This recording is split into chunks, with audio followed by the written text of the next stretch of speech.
What's up, everybody? Welcome to the Savage Discipleship podcast. I'm Derek Neff. And I'm Nusha Babazadeh. So, let's get cracking, guys. So we're gonna talk about we got a number of things today we're gonna talk about, but I wanted to start off with maybe some tactical advice and just like basic firearm safety if you don't have any general knowledge of firearms, or if you really don't know what the 4 basic rules are. So the first basic rule is to treat all guns as if they are loaded. So that means every time you pick up a firearm, you're not pointing it at somebody, you're not pointing it in the direction of somebody, or you're not pointing it in the direction of a wall that a bullet has the potential to pass through. So first thing you want to do is basically check and make sure it's not loaded. All right, so you just treat it as it's loaded. Mm-hmm. Treat it as it's loaded. You don't want to have an accidental misfire. Yeah, there's a couple things on that. So my personal preference is putting it pointed down, like maybe at a diagonal, away from your feet, away from someone else's feet. Obviously bullets can ricochet, but if you're like outdoors, obviously point in a safe direction into the ground. If you're indoors, again, point it into maybe a safe direction away from people so it doesn't bounce. It could, if God forbid a round goes off. And then obviously when you handle the weapon, when you grip it, don't put your finger in the trigger well. That's something that a lot of people, novices, do. They'll grab a gun and they'll just stick their finger in there, like, because I don't know what it is, like they just never held a gun before. So it's instinctual almost. Just grab the weapon, like almost in like the webbing of your hand right here, and then hold it obviously with your finger out from the trigger wheel.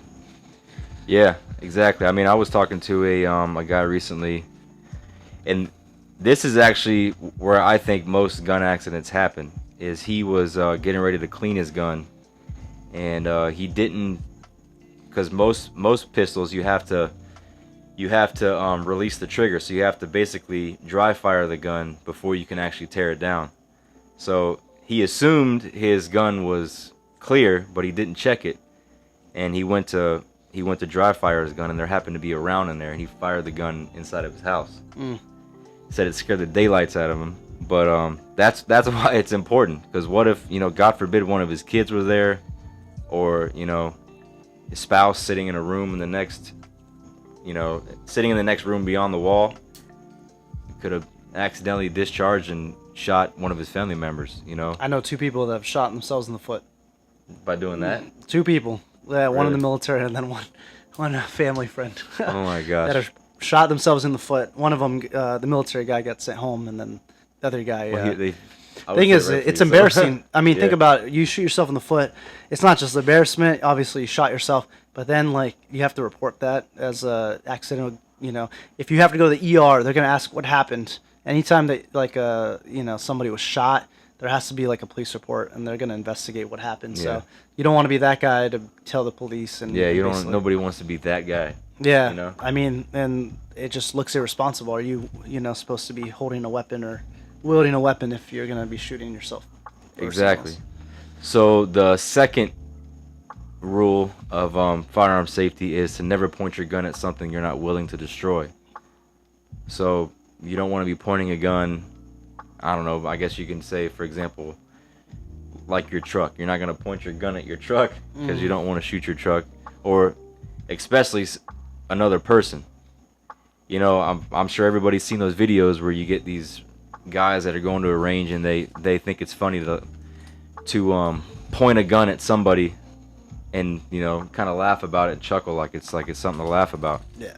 So first off, if you don't know that gun is loaded, you could accidentally discharge a gun. And I actually know of a guy who his teenage son went over to his friend's house, and the kid was playing with the gun and pointed it at this guy's chest, and he accidentally shot him in the chest and killed him.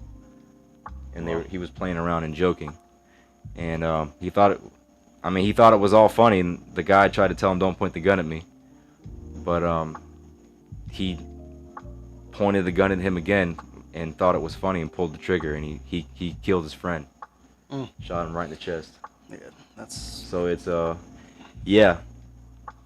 If you're not willing to destroy something, don't point a gun at it. You know. Mm-hmm. And the third rule is, Nusha already mentioned it, is to every time you pick up a gun, this needs to be instinctual. Well, this is not a real gun. This is a laser pistol, but this needs to be instinctual. Your trigger finger should go right on the side of the frame, right there. You shouldn't want to do this. I mean, for example, when I've been trying to teach my kids how to shoot, that's what the first thing a kid wants to do is slide their finger right in there. But even adults, I mean, I've had I remember one class I was teaching, and it was basically teaching people how to move safely with their gun, like going from one cover to the next, firing on the target, and then moving from there to the next point of cover, and then firing again. I had a guy. He kept. I didn't notice it at first, but it snuck up on him where he just basically kept sliding his finger in the trigger well, and he ended up firing on the barrel right in front of him, and when the gun was kind of pointed down. So we had to.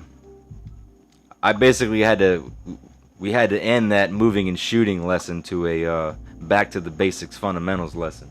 100%. So. That's what we call in the military negligent discharge. I mean, that could be, I mean, that's the whole concept is like you might shoot yourself or somebody if you don't have gun discipline, especially in a training scenario where, like you don't want somebody to possibly lose their life because you're training and somebody wasn't prepared or they didn't have the, the foundations. So. Yeah, and I'm not military or special ops or anything, but I've taken training from special op guys, and they say before they go on missions, the main thing that they practice is dialing in their fundamentals before going out on a mission, because for example, guys that are going into a building to clear a building, if they're if they're trying to find a target, and it's a team member one after the other. Most of the time, them guys, by design, because they have to, they have their muzzles are almost directly pointed, like when they're passing from one location to the next. Because of speed, they don't have the time to put their firearm the rifle all the way down. It has to be up, ready to fire. Mm-hmm. So there are points where their team members' heads pass in front of their muzzles. So if those guys don't have their fundamentals dialed in, they could end up shooting one of their teammates in the back of the head. But, I mean, I know that they flick their safety on and off a lot, and on their rifle. I practice that when I shoot with an AR-15 is flicking my safety on and off. Mm-hmm. But yeah, so you don't want to be. If you find yourself where your finger just like magnetically goes into the trigger well, you need to, every time you pick up your firearm from now on, your pistol, practice bringing your finger right to the outside of the frame. All right, and not on the inside. So you don't basically slide your finger inside the trigger well until you're pointed downrange at the target, and then when you're ready to fire, that's when you slide your finger in there. All right, you got anything to add about that, or? Yeah. I was just gonna say, so essentially what Derek's saying, something that we train in the military is that having your weapon on safe until you're ready to shoot. So that way, this is like if you're like in a fixed position, you're not going to be like moving, you're clearing a house. That might be a different scenario where like the flipping the safe and fire between when you're clearing a house is probably not going to happen, just because it's gonna cause you to get tied up, and everything's about speed in that scenario. I mean, it's all about reaction. But again, the guys who do that stuff, they train to be able to have trigger discipline and be able to identify a target within a matter of a half a second before they have to fire. So that's a different scenario. But when you're talking about just like practicing training, especially with any kind of platform that, like an AR platform that has The ability to switch to safe. I would keep my weapon on safe, even when it's loaded and the rounds in the chamber, before I switch to fire, just before I'm about to fire. Yeah, yeah. I guess you say a civilian story about that. I was hunting with a guy one time on a swamp buggy, and I guess for all the y'all folks that aren't from Florida, down here we got a lot of water and pretty high kind of grass and vegetation. So you need a swamp buggy, which is basically it's like a platform truck with big tires on it, so you can get above the water and above the brush so you can see. Well, I was hunting on a swamp buggy with this guy, and I was there, and I was like looking at his steering wheel, and it looked like a bullet hole to me. So I asked him, I was like, "Hey, bro, what happened to your steering wheel? Is that a bullet hole?" And he turned around, and he was like, "Yeah, it's a bullet hole." He was like, "Dude, you'll never freaking believe what happened." He said, I took this one guy hunting, and now the guy he took hunting was kind of sitting back behind him and to the right, so he had kind of like this angle on him. Mm-hmm. Well, he was driving the swamp buggy. Oh. That's okay. See, you got to be always ready. Yeah, exactly. I disarmed him. Disarmed him. And I got him. Yeah. That's good. That's good. It didn't mess up your PlayStation, right? That was like that, standing up straight. Yeah. All right. So we'll keep that. We keep that in the video. You gotta adapt and overcome. I told. Yeah. Yeah, he got. I think he got hit by an accidental discharge. So. Yeah. He didn't hold the weapon properly. His footing wasn't good. So. Yeah. But this guy, this guy was telling me that this dude was sitting behind him to the right. And he had an MP5 in his lap. And for y'all who don't know what an MP5 is, it's basically like a submachine gun that shoots 9mm bullets. So he was hog hunting with a submachine gun. Now it's a civilian version, so it was semi-automatic. It wasn't a fully automatic. But the guy was basically sitting there, and if you know anything about the swamp, it's not the smoothest of rides. So he was swamp buggy was kind of bumping up and down, and this guy had his finger on the trigger. And he accidentally discharged and shot the steering wheel of the swamp buggy while this guy was driving it. Could have killed him. Yeah. So if he would have been like, if the muzzle of his MP5 probably would have been 6 inches to the left, he would have shot this dude right in the back, you know. And over what? Over a hog hunt? It's like, come on, man. Yeah. So that's, like I said, with any gun you pick up, let it be second, just like instinctual, that your finger go to the outside of the frame first. And because you don't want to shoot somebody or yourself. I think a lot of this has to do with like people's ego and pride and not being trained.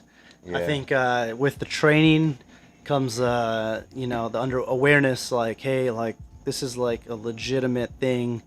You take it serious. Sometimes you have to talk to your friend and be like, hey man, like before we go out or whatever, just remember, like, hey, we're not going to be like pointing our weapons at each other. We're going to put them in safe direction, keep our fingers off the trigger. Like if we see something, like we need to like be cognizant of where we're standing, with each other. And then obviously, like, hey, like, if you have a shot, just make sure you look around before you take it. Like, it's just one of those things. You got to be situational aware. You don't want to Dick Cheney one of your brothers. Yeah, no, for real. I mean, and this is like a lot of times it happens when people are hunting that bring friends and that just don't have experience, right? No one's perfect, but I mean, you can train the stuff to get very proficient where you don't make mistakes like that. I would even say maybe not even experience. Sometimes people just get all hopped up in the moment, Mm-hmm. You see something flies up or something runs by and you don't want to miss out on the opportunity. But yeah, keep that finger outside of the well. But so the fourth basic safety rule is to know what is beyond your target. So say, for example, you're going in, like, maybe where you live you're allowed to shoot, but it's on like, a couple of acres, and so the bullet has the potential to leave your property. You go out and put up targets on a piece of plywood, and there's neighbors' houses behind you, whatever, 100 yards, 200 yards away.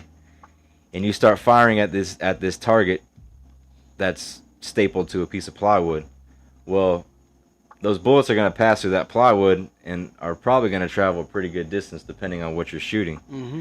And they could potentially, you don't want to, accidentally send rounds into somebody's house.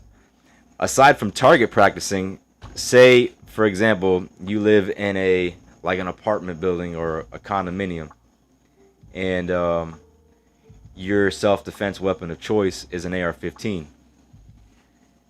Guy breaks in your house. Again, you live in an apartment, and you go let off 6 rounds out of your AR-15 in your apartment. Most likely, those AR-15 rounds are going to pass through your apartment and then go into your neighbor's house. Which is drywall, yeah. Yeah, which is drywall. And I can tell you right now, an AR-15 round moving about 3,500 feet per second is going to go through a lot of drywall. Mm-hmm. An AR-15 round will even go through a hollow concrete block. It won't go all the way through. Like, for example, say if you have a 8-inch, like most of the houses down here in Florida are concrete block. So if you just happen to hit a column or something, the rounds won't go through. But if you hit like one of the hollow cells, the round's gonna go through there. Mm-hmm. So you got to be cognizant of what's on the backside of your target. Even a person, for example, I think it was the 80s back in New York. But I teach this in my conceal classes, that this is also why it's important to have hollow point rounds in your concealed carry, because I believe I think it was 50% of officers that were shot on duty in New York were hit by rounds that passed through suspects that were shot by other police officers. Mm. So their rounds passed through the guy they were shooting at, and then went into their That's crazy. To their teammates. So yeah, that's why it's important to have, for example, I don't know if you could see this from there, but this is a hollow point round. Because when it goes in, it spreads out, and it's gonna do some damage. It's gonna cut people up. Yeah, it's gonna cut your target up pretty good, but there's not gonna be a high risk of it passing through somebody and then hitting other people. Mm-hmm. So always be aware of what's on the other side of your target. They call them defensive rounds because I mean they're supposed to be for carry. This is not for target practice. They're expensive rounds, but they are supposed to basically impact the target and then spread and cause obviously a lot more damage internally, because instead of just impacting what it hits and just surrounding, it's gonna literally expand and cut up organs and everything. So it's meant to take down somebody. I mean, you're supposed to put a hollow point center mass to do as much damage as possible with one round to be able to neutralize a threat. And they call it defensive. I mean, it is self-defense, right? When you carry a weapon, you shouldn't be targeting people, but more of using it in a way where, hey, this is life or death. You're gonna stop the target with as few rounds as possible. Yeah, exactly. And neutralize them. Yeah, because if you're using, for example, this is a dummy round, which dummy means it's a fake round. It's just a piece of metal. But this simulates like a regular round where it's called a full metal jacket. So there's no hollow point. So these would, depending on the distance you're at, they would go basically pass right through your target. So, and you got to think about too, if you don't have a full metal jacket, you're gonna need less rounds. Less rounds do more damage because they spread out and break up and everything. But that's the 4th rule. Be aware of what is beyond your target. Mm-hmm. Don't just go sending rounds into the stratosphere, not knowing where they're going, because you could end up, God forbid, you could end up killing an innocent person, and nobody wants to live with that. Mm-hmm. Yeah, I was thinking about that earlier when you mentioned the 13-year-old. I mean, that's gonna affect his life, right? And I'm sure he went to jail, because at that point he was willfully pointing the firearm at somebody else. So at that point, it's second degree. That or second, something. yeah, first degree. I don't know, whatever degree of murder. It's still murder. Yeah. You know, because he had the gun. At the end of the day, he had the gun pointed at the kid. So, yeah. But yeah, so the next topic we were going to talk about is hardware versus software, which kind of ties into this as far as, you know, the importance of actually the software knowing, being trained, being, you know, the brain, being, you know, the muscle memory instead of what you have in your hand. So like a $200-300 pistol, being proficient with that versus having a $1,600 handgun and saying, well, because I have this 1,600 handgun, I'm going to be better trained or better prepared for a situation. Yeah. So there was a quote that I got from I was reading this book called The Warrior Mindset, and it was co-authored. I can't remember the one author, but one of them is Lieutenant Colonel Dave Grossman, and his quote says that amateurs worry about hardware, but professionals worry about software, mindset, and training. Yeah, I have it here. It says amateurs talk hardware, professionals talk software. It doesn't matter what's in your hand or between your legs. It matters what's in your heart and in your head. Exactly. So like I have one of my I got one of my fancy pistols here. You know, this is, I guess you'd say, like a like your $1,600 handgun right here. You know, it's got top of the line everything. You know, SIG custom pistol with hollow sun solar panel sight on there. I mean, this is like, I guess you'd say almost like your Mercedes of pistols. But you could have this $1,600 handgun and have crap mindset, and it not do you any good. So, to be honest, like my everyday carry is just a regular basic Glock 19. For one reason is because I believe the less things I have on my gun, the less things I have that it's lesser things to malfunction. For example, I don't have to worry about replacing a battery in there because it doesn't take any batteries, it just has iron sights on it. So I don't have to worry about that. Now, another thing is if you don't practice sight acquisition a lot with a red dot, if you just slap a red dot on your pistol and you're not practicing like acquiring the sight, like raising it up and then finding it, it's very likely that you go to pull out in a self-defense situation, you're not going to be able to find that dot, and you're just going to be sending rounds out into the open air and not hitting your target. So if you are carrying with a dot on your pistol, you need to be practicing. I would say you need to be at least once a week, drawing your pistol and getting your eyes up where you can find it. Because when I first put sights on my pistol, it took a little bit to get trained to where I could actually pick it up and see it every time. So you don't have that problem when you have just iron sights on there. Mm-hmm.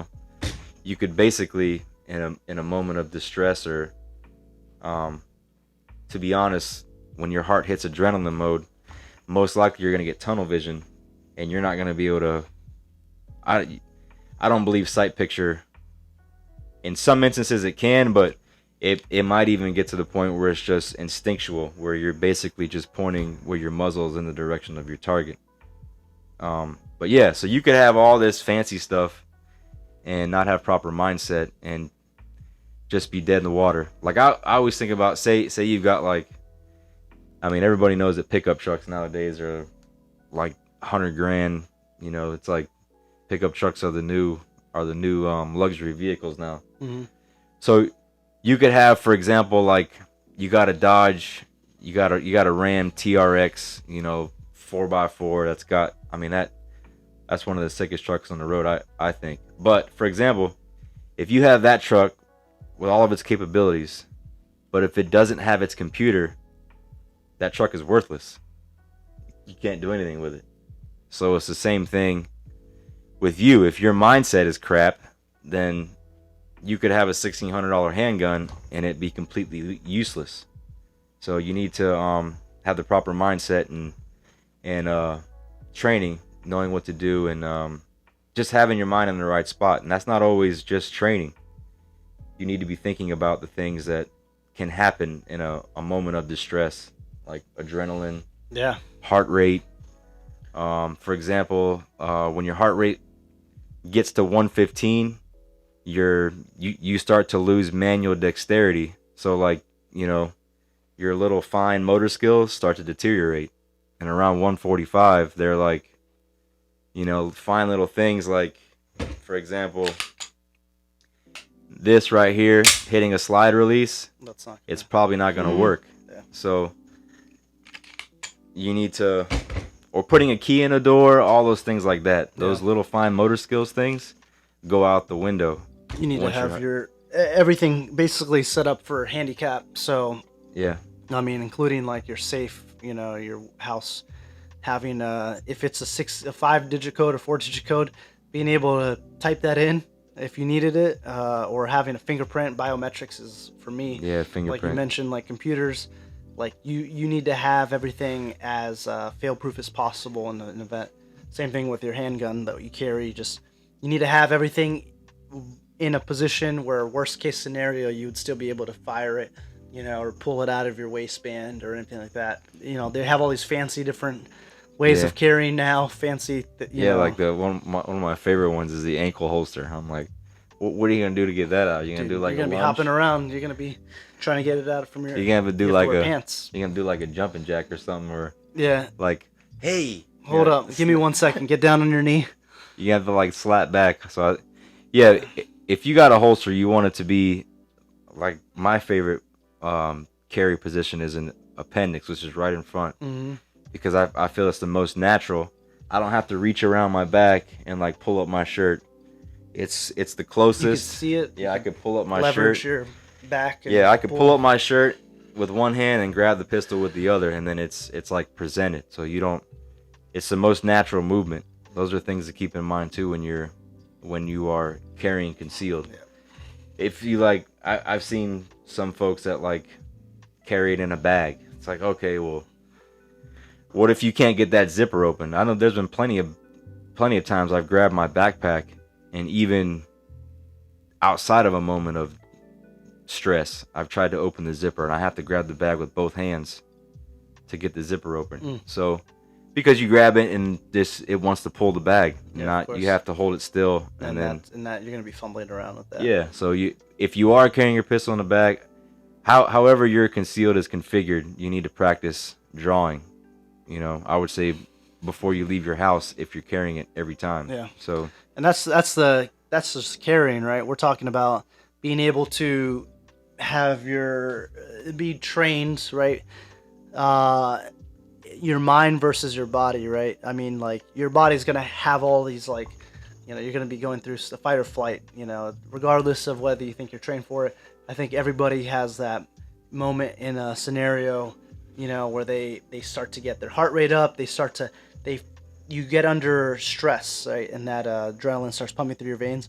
But being able to go back to what you've trained on, resort back to it. So that's where the mind and the muscle memory kicks in, right? Your body, it's going to go through its motions on what you've trained. But if you haven't trained it before and haven't done it, you're not just going to come up with it on the fly. Yeah. It's going to be like foreign to you, and then you're just going to, you don't want to rely on that. That's ultimately life or death. You don't want to be hoping, right? Hope is not a method, especially in life or death. So there was this quote by this ancient Roman guy.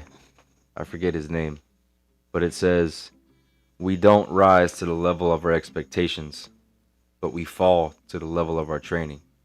So, and listen, and we're, by saying training, we're not saying that you have to go through like Ranger School or Navy SEAL budge training.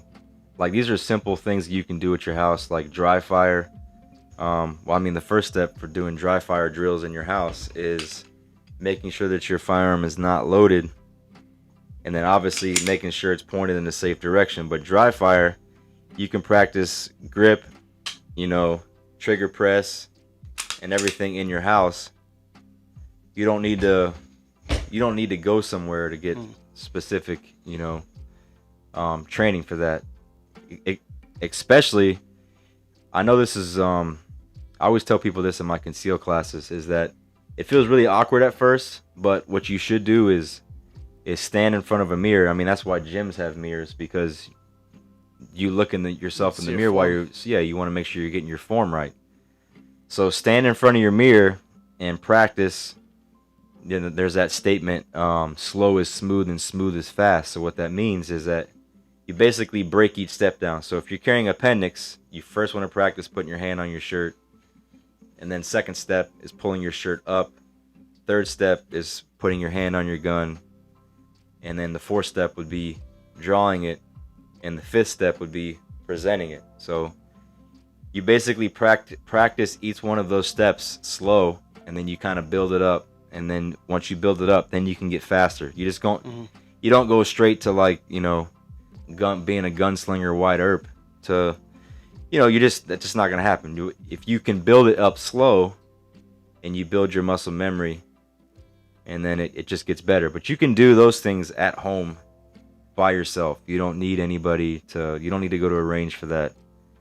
But those are the training things that you can do on your own. You don't have to pay somebody for that. You can do it all on your own. So, but it's like, you know, if you're not doing those things, then you can't expect to, if you get in a self-defense situation, to like to be wider or something, you know. Yeah, no, there's no, like you said, I mean, you're going to fall to the level of your training. The expectations, I think that's where a lot of people, even when we're talking about like how they, you know, draw their weapon, like people who haven't trained that might stick their finger in the trigger well, then they shoot themselves, or somebody else because they were drawing it and they pulled the trigger. Well, that's that level of training that you have to build where, you know, and again, I mean, military does help, and civilian, you know, classes on this stuff helps for being able to build the foundation, or at least explain and tell you the why. But practicing is going to be key, because I mean, it's muscle memory. This stuff falls away the longer and longer you haven't trained it. And I mean, self-defense and carrying a firearm is like a lifelong thing. So you can't just like learn it, you know, when you're 21 and you got your gun for the first time, and then you're 60 years old and you're like, well, I learned it 40 years ago, whatever. It's one of those things that has to be constant. So, I mean, this reminds me, like, yeah, I need to get behind, you know, my pistol at home, you know, obviously cleared, no magazine, no round in the chamber, and with my laser, and just practice on, you know, being able to draw it, put it where I want it. You know, I have a laser pointer on my handgun with the round, and I can pull the trigger, and it'll actually send like a little laser, and I can record with my phone, so it'll show me where my rounds are landing. But being able to do that, maybe stress testing, you know, doing a bench press or whatever, a couple, you know, whatever, 20 reps, and then jumping onto it and doing that, something that's going to allow me to replicate, you know, that fight or flight, that adrenaline rush. Yeah, if you want to mimic as best as you can, do like 20 burpees, and then try to draw your gun. Burpees, yeah. And that's gonna mimic what your heart rate could potentially be like in a self-defense situation. I mean, you're obviously not gonna be able to mimic the effects of adrenaline, like tunnel vision, diminished sound, all the you know, dexterity issues. Well, I mean, for example, if you do get your heart rate up to 130, 140 by doing burpees, you still will lose your manual dexterity. So you can practice that, but as far as like, there's not going to be really any real way other than like looking down like a paper towel holder what tunnel vision could be like. Those are things you're just going to have to prepare your mind, that those, you know, you're going to have to keep that in the back of your mind, that these things could, exactly, these things could affect me whenever adrenaline happens. I think you know, just sparring, like, you know, yeah, hand-to-hand combat, anything like that, where you're doing jiu-jitsu or wrestling, or, you know, kickboxing, where you're going to be put in a position where it's going to feel uncomfortable, you're going to have stress, you know, you feel like you're scared to get punched in the face. That type is going to mimic more closely a scenario where it's like self-defense and fight or flight, because I mean, you're going to be put in a similar, I mean, if somebody's like, you know, it is self-defense, it's hand-to-hand, but now you have firearm involved, and the firearm aspect of it is going to be based on your training with that firearm and being able to, you know, defend Because without you, I mean, look, without me touching that gun, it's an inanimate object. Mm-hmm. You know, it takes me picking it up and operating it. But talking about, you know, I think one of the downfalls of maybe being a man is overconfidence. I know we've all experienced it now and then. I know, for example, I know I did for sure.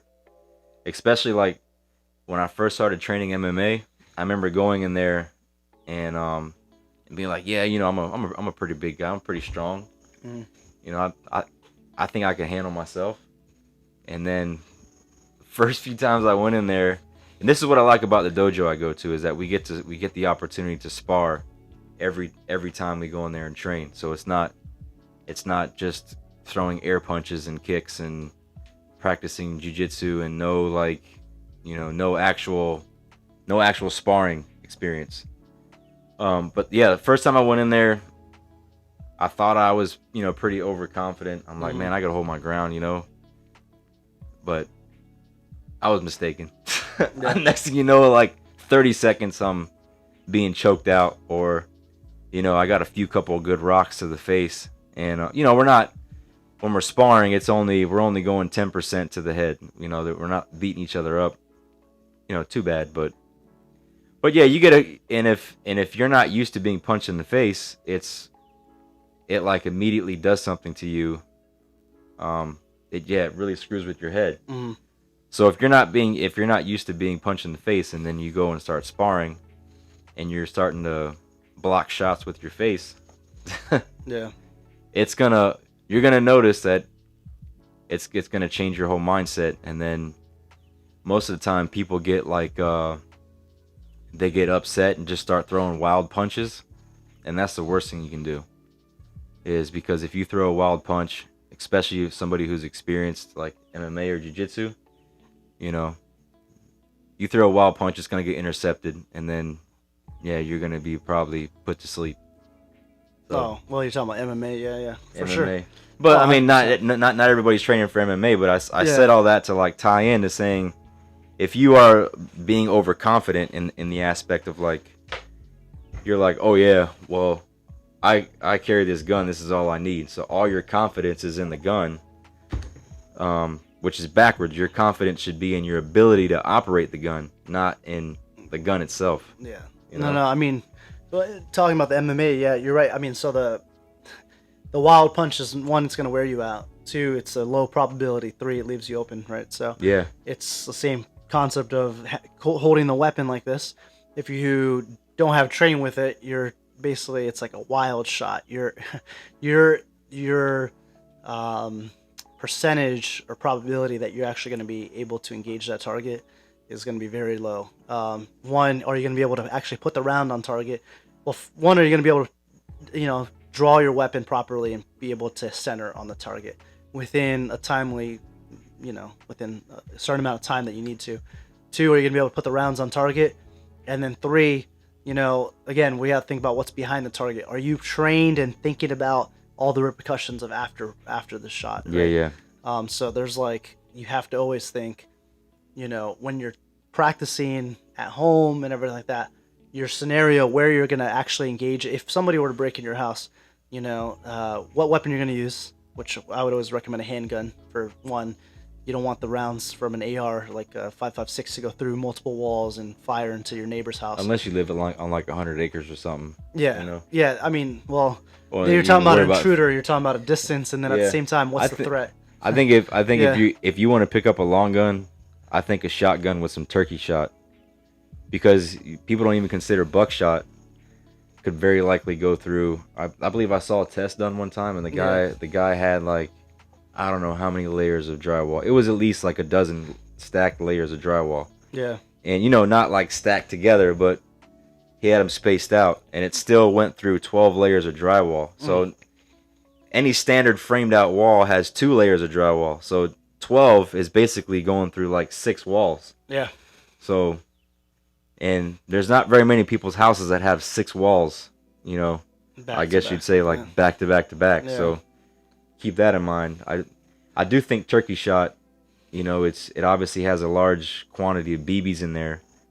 I know turkey shot sometimes is loaded hotter than slugs, but somebody gets hit in the face with turkey shot, and you don't necessarily have to be that accurate with turkey shot either. Have you seen that Kevin Hart skit? You ever seen the one he talks about 2 turkey shots, 1 buckshot, and the crackhead is in his kitchen? Oh yeah, like, yeah.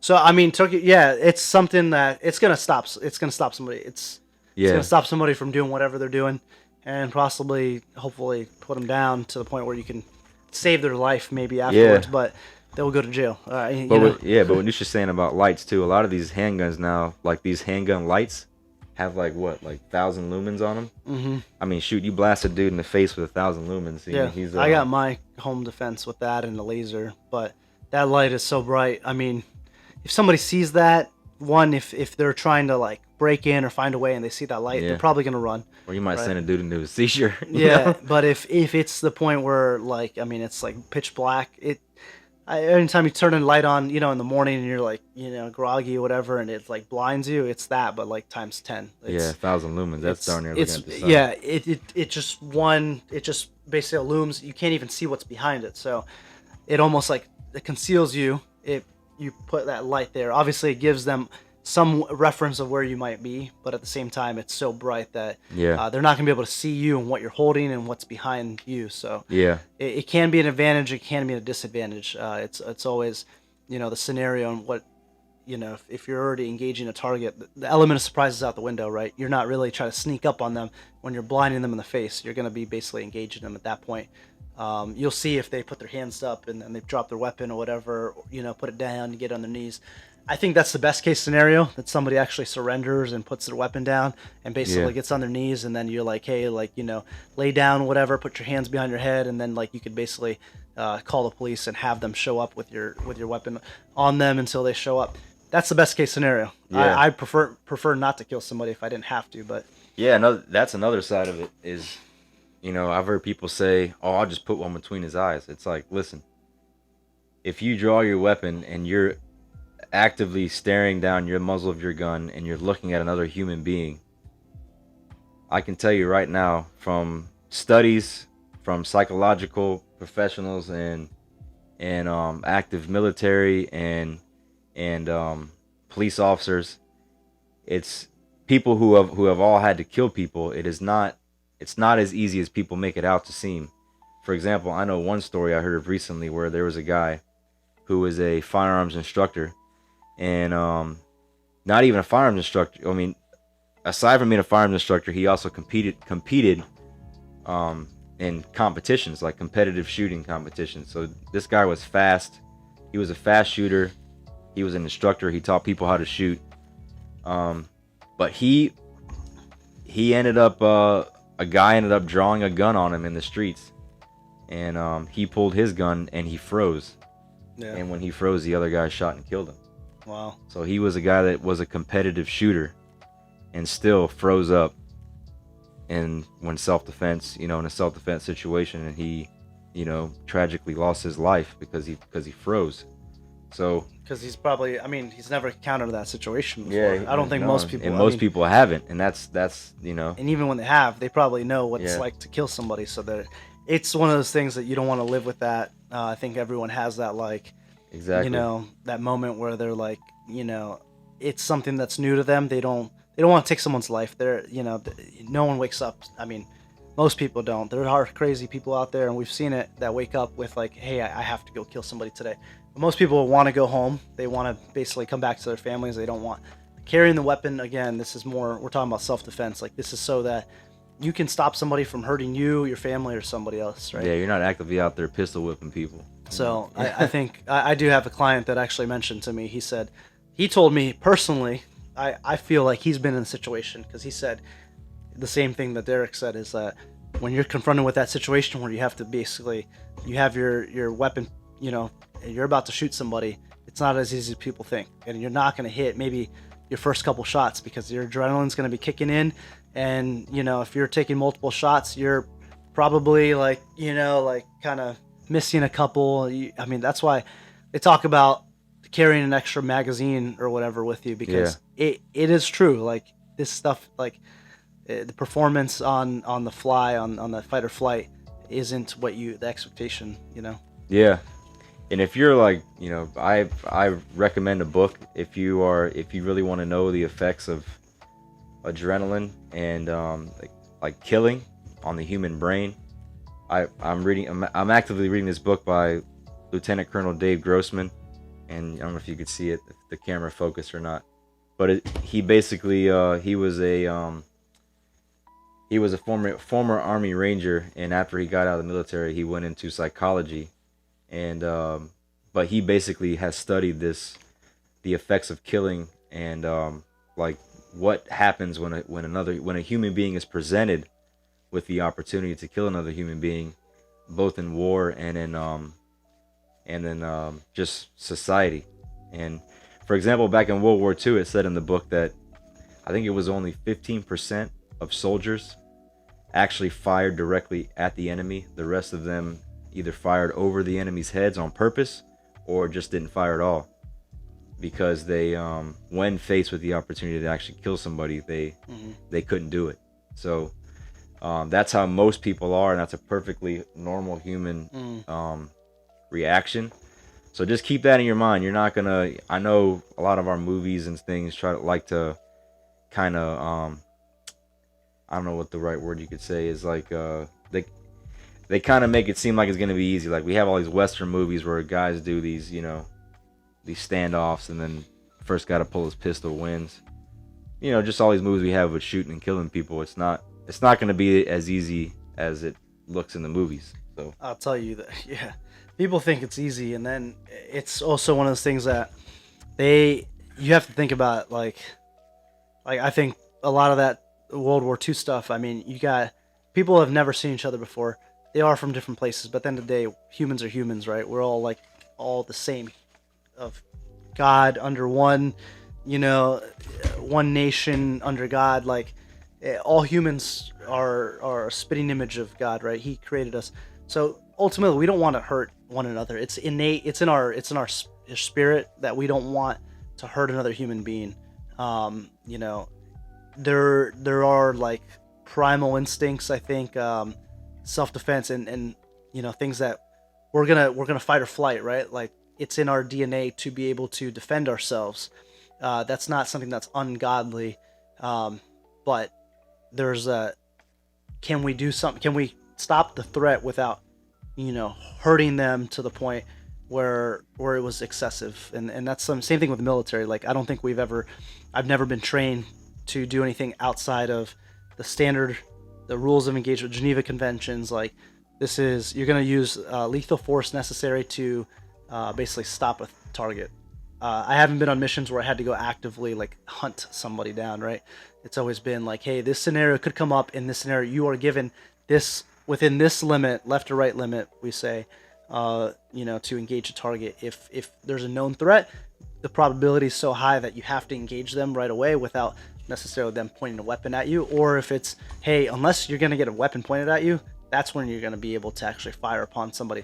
So there are distinctions in that, right? We're not all trained to just kill, just because we're in a foreign country where there's other people of other nationalities. That's not the case whatsoever. I think a lot of people have that misconception. And it's like social media exasperates false news or fake, not just news, but fake agendas and propaganda of what military, what people carry, like actual, good people that are, carrying concealed carriers or just Second Amendment, like people with the right to bear arms. Like there's a lot of misconception out there with what guns mean and what the military means and what self-defense means. I think, yeah, it's in and of itself, self-defense, right? It's defending yourself. Yeah. I want to do another episode about the Second Amendment and about in the context of how our founding fathers, when they created it, because it's not, it's been misconstrued, and I would say attempted to be torn down by its foes. So it is exactly what it sounds like it's supposed to be. Every American has a right to bear arms, and it shall not be infringed, and that's for a reason. But I want to do a whole episode, because I actually bought a book. I bought a book. There's this guy by the name of forget his name, but he has this organization. You can look it up. It's called Wall Builders, and he oh man, he's a historian. He actually has a museum. I think it's in Tennessee, but he talks a lot about like our founding father, all the documents they wrote, and he has a specific book that I got. It's I'll show you guys when we do the episode, but it's basically breaking down the Second Amendment and it's bringing it into its original context of how the founding fathers meant it. So that I believe is important for every American to know, because a lot of people do like to challenge it and say that it's for hunting, but Second Amendment is not meant for bears or for bobcats. It's meant for people who are threatening to take our freedom away. Yeah, so, I mean, it was, we're talking about the old days of militia. I mean, this is where I like to, be National Guard. Like, we're basically like a state militia, but the first army was the National Guard. It was people of all different types of jobs, farmers, it was like, whatever jobs that they had back in the day that were basically like the right to bear arms was their ability to basically defend their properties, defend themselves from, they say, the redcoats and the British and all that stuff, were literally coming onto our land and trying to basically put us under their rule. Same concept, it's being able to defend yourself, defend your property, from somebody to try to take it, right? Yeah, true. It's your like, it gives you the freedom to defend yourself, basically. It just gives you a weapon, which at the end of the day, the weapon, again, it's not going to do everything for you. It takes that training, it takes everything. I think it's a responsibility of every gun owner to be trained and knowledgeable on their weapon.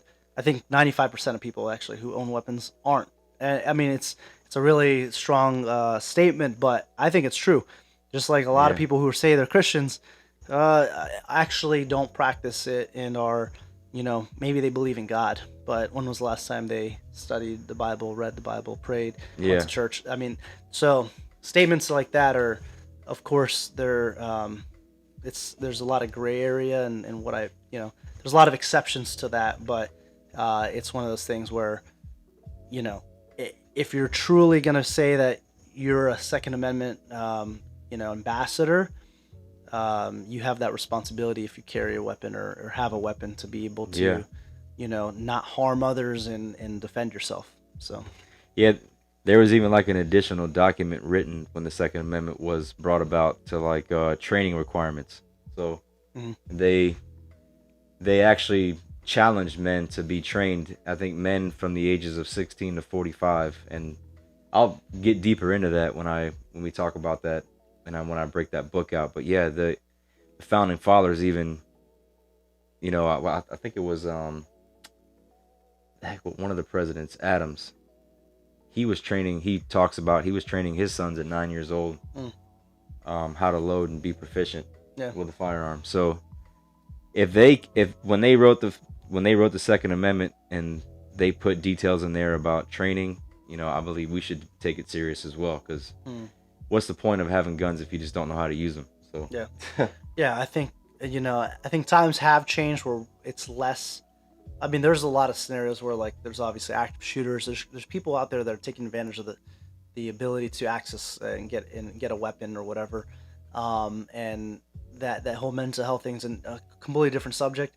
But I think that maybe society's pushing for the need to not have guns because they're saying we're so sophisticated. However, I mean, we're talking about just a couple hundred years ago that this was the norm, that everybody was trained and able to defend themselves, and it's still what the purpose of it is. It's just in a capacity where now it's seen as like a negative thing because it's being associated and misconstrued with being an assault rifle. Just the terminology behind it is almost like derogatory, where it's a weapon. It's seen as like an offensive tool instead of being able to use it as a self-defensive tool. So it's all the spin on it, right? And I think every gun owner should. I think if everyone was responsible with firearms, we wouldn't have as many incidents, and it wouldn't give the opposition like as much ammunition, so to say, to say that that it's more of a liability to have guns than not. So Yeah, exactly. But I guess talking about the mindset stuff, I wanted to also talk about. So I always want to tie into, having a biblical and Christian worldview. So, for example, if you say somebody like Nusha mentioned a little while ago, somebody not practicing their faith, like I'm a firm believer in what you do in secret matters more than what you actually do in the light. So you can be saying you're a Christian and stuff like that, but if you're not really reading the word and if you're not reading the word, then you really don't know. You're not going to know, like you're not going to know God. If you're not reading the word, you're not going to know his word. You're not going to know what he's promised you. You're not going to know how to conduct yourself accordingly. And not only that, you're not going to know how to, because reading the Bible really like builds up your faith, and it also brings these verses to remembrance. When you having a struggle in your life, you could remember what you read, and also pray on that. But for example, like there's a verse I want to read, because as a Christian man, you should be an influencer, not the influenced. So you shouldn't be like somebody who's, chiming in on vulgar conversations or saying derogatory things about women in conversations, or, you shouldn't be doing things like that, or you just shouldn't be doing things that a godly man shouldn't be doing because of peer pressure. I have seen that, where I've seen men that have, told me to their face that they're a Christian, and then you see them in public around men who aren't Christians, and they're like doing exactly what those other men are doing, cussing up a storm. Cussing up a storm, or just being involved in these vulgar conversations about women and stuff. And it's like, so they were allowing themselves to be influenced, and I'm like, well, that's not how a Christian man shouldn't fall that easy into stuff like that. Mm-hmm. So I had a verse that I wanted to read real quick. It's Hebrews chapter 10, verses 38 and 39, and it says, now the just shall live by faith. But if anyone draws back, my soul has no pleasure in him. For we are not of those who draw back to perdition, but of those who believe to the saving of the soul. So basically, we are not supposed to be men that get sucked into these conversations that just easily fall over and die in our faith. For example, I remember a time when I was in I used to cut concrete, and that, I would say that's probably one of the toughest jobs in construction. But so I wasn't always saved when I was cutting concrete, but when I ended up giving my life to Jesus, I wanted to learn more about God. So I used to bring my Bible every day to work, because there were some times where I was on standby or on lunch break. I could read the word. So, but I always kept it on the dash of the truck.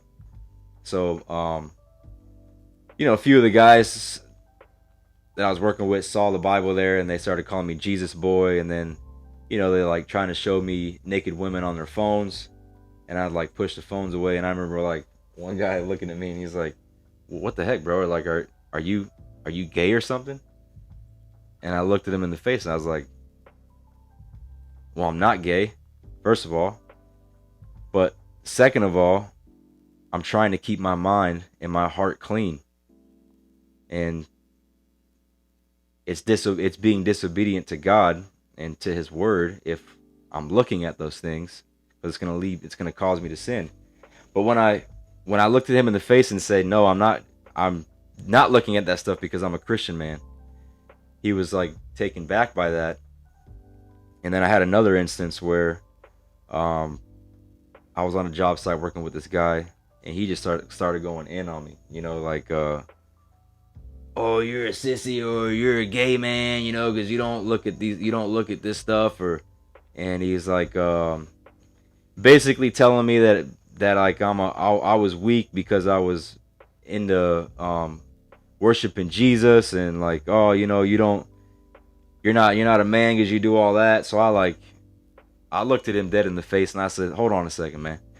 So you're telling me it takes more of a man to do exactly what everybody else is doing, talk how everybody else is talking, and then giving in to every little desire that I've got, then it takes more of a man to stand up even when everybody else is doing the opposite, and stand up for what I believe in, even in the midst of persecution.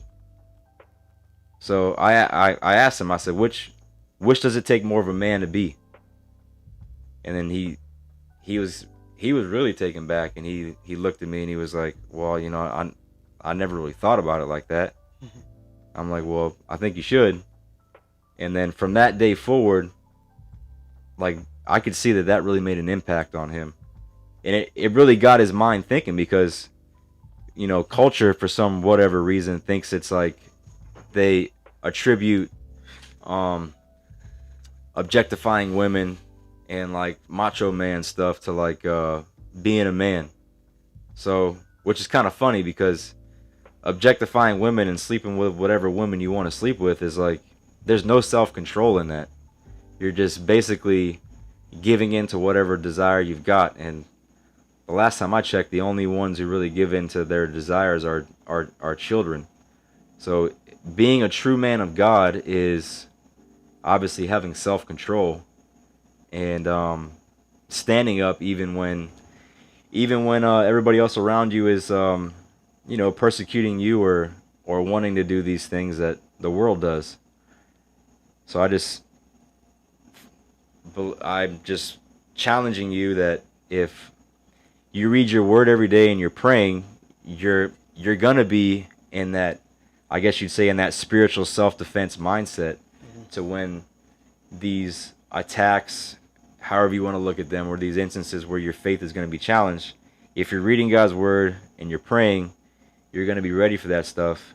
And I believe when you spend time with God, that he fortifies your heart, and he makes you stronger to be able to withstand these things. Hence Ephesians talking about the armor of God, the helmet of salvation, the breastplate of righteousness. So helmet of salvation is a big one. So mindset, that's all about mindset. It protects you from outside influence. Yeah. The helmet. And it's like, you are going to be confronted more likely with spiritual self-defense situations than you will physical self-defense situations. I agree with that. So, every day is a spiritual. Yeah, every day is, just because of the world we live in. I mean, the Bible's clear on that.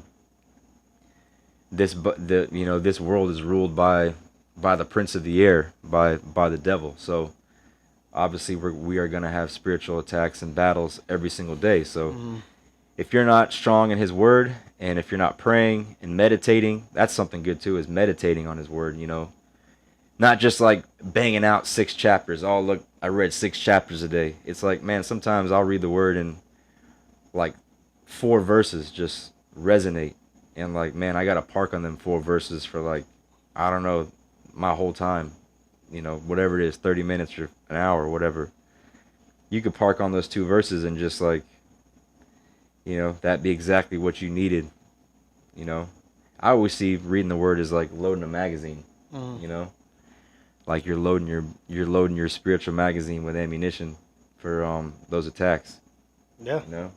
No, it's I mean, these statements in the Bible are like, they're profound. I mean, you're talking about like, it's just the 2 verses you just read. I mean, there's so much in that we just talked about, and being able to fight off outside influences and not being easily swayed and tempted.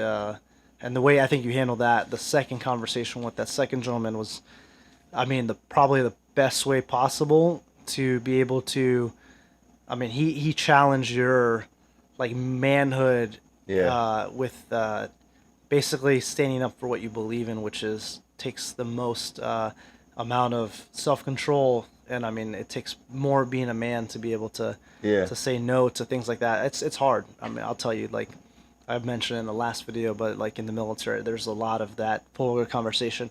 I say it's just kind of the shenanigans that go on and stuff like that.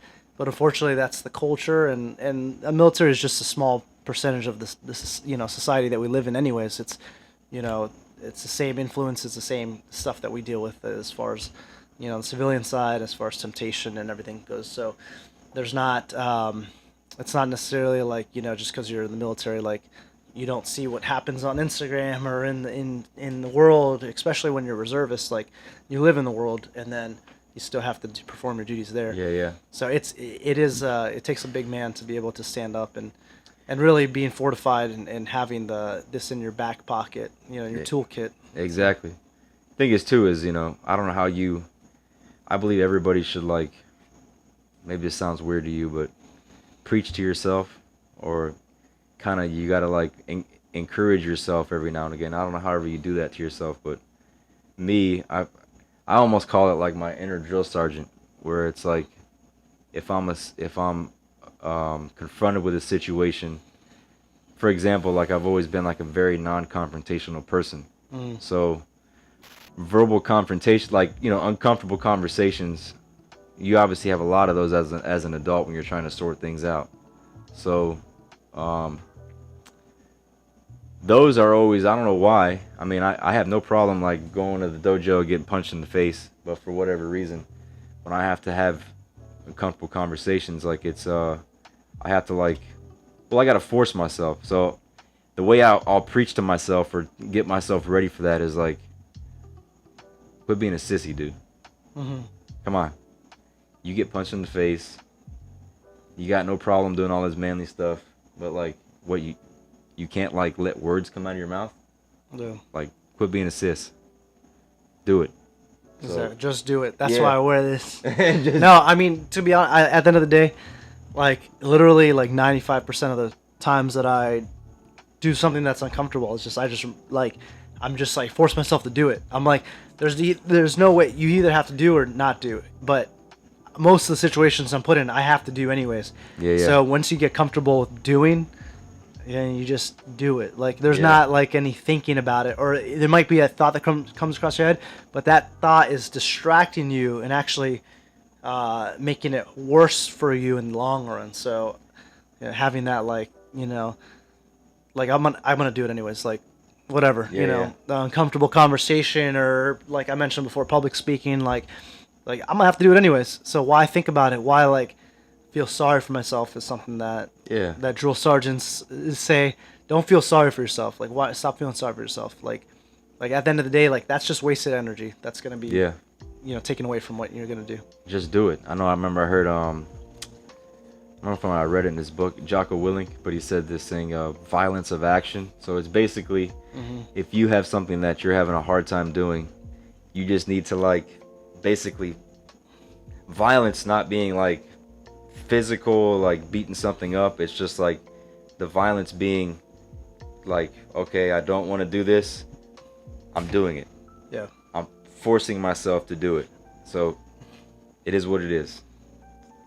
So I always say like I have this list daily. It's like a non-negotiable list, and the non-negotiable list is like, this is what I tell my mind. These things are happening today whether you like it or not. That's reading and praying, exercising, and obviously there's other things that you can place in there, but you should have a daily non-negotiable list where these are things that happen, they're going to happen. So there's nothing that you just got to do them. Exactly. You don't live with regret later. I think that's I think regret's worse than doing anything. Like like you're gonna regret not doing it. That's the exercise piece, the reading your Bible piece. You don't do it later, you're gonna be like, man, I wish I did that. There was that quote that said, man, what the heck? It was talking about like, I don't know, instant gratification. Like the pain of regret is far worse than like the temporary pain of delayed gratification. That's something like that. Yeah. Yeah. But But yeah, guys, I know we've been at it for a while, and but man, yeah, I really hope you guys, this really benefited your life. Again, if you want to hear a topic, or if you got some gripes, some complaints, drop them in the comment section. If you want a dialogue, drop it in the comment section. We kind of want to build a savage discipleship community here, and we just want to, it to be a place where godly men, or even men who just are looking for some guidance, can come together and grow and be the sentinels that that our society needs. Our society needs strong masculine men right now, godly masculine men. It is what our society is crying out for. Just if you're doubtful of that, just turn on the TV and watch it for 5 minutes. Mm-hmm. Our society needs godly masculinity right now more than ever. So that's our goal, is to build that up, and to build that up, as a community where we can all stand together and lock arms and challenge each other to be better men, and grow and just influence our culture for God, and for who He called us to be. Mm-hmm. So yeah, but so thank you guys for tuning in, and thank you. Yeah, and we really just pray that God really blesses this, and blesses the hearers of this, and I hope that you found value here, and man, And we're working on getting the Sentinel, we got the Sentinel Response channel up. That's where Derek's been posting the videos. We're working on getting the Savage Discipleship channel up. Had a temporary lag on that, but it's in progress. Once we get that back up, we'll get the videos posted on there. Yeah. Try to get them on a somewhat, recurring rotation, so they're constantly coming in, and we appreciate your support. Thanks for tuning in. Yeah, man. See you next time.